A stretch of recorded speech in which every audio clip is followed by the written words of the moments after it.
ወደ ነብዩ አለይሂ ሰላቱ ሰላም አንድ ሰው መጣ የአላህ መልእክተኛ ወላጆቼ ሙተዋል ከሞቱ በኋላ ለነሱ ደግ ነገር ውላለሁ እንዲያላቸው አዎን አሉት አንተድዑ ለሁማ ዱዓ ልታደርግላቸው እጅህን አንስተህ ጌታዬ ማራቸው ከሶላት በኋላ ከሌሊቱ ሶላህ ረመዳን ጾመህ ዱዓ ልታደርግላቸው ቁርአን ቀርተህ አጅሩን ልትልክላቸው ሰደቃ ሰድቀህ ይሄ ለናቴ ይሁን ይሄ ለአባቴ ይሁን ዑምራ ልታደርግላቸው ሐጅ ልታረግላቸው በስማቸው መስጂድ ልትገነባ ብሩል ዋሊደይን ከሞቱ በኋላ ይቀጥላል ነብዩ አስከተሉ የሚወዷቸውን ጓደኞቻቸውን በህይወት ይያሉ ከነሱ ጋር መልካም ልትውላ ያባቴ ወዳጅ ብለ የናቴ ወዳጅ ነበረች እኮ ብለ ደውለህላት ሀዲያ ልትልክላት ስጦታ ልትልክላቸው መልካም ልትውልላቸው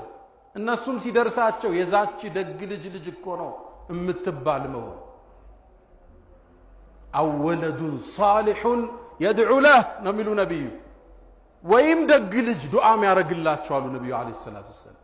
አንተ ደግ መሆንህን ለማወቅ ከፈለክ ለወላጆች እጅን ታነሳለህ ሚለውን ተመልከት የደግነት መመዘኛ ከሞቱ በኋላ እጅህን ለነሱ ማንሳት ላትረሳቸው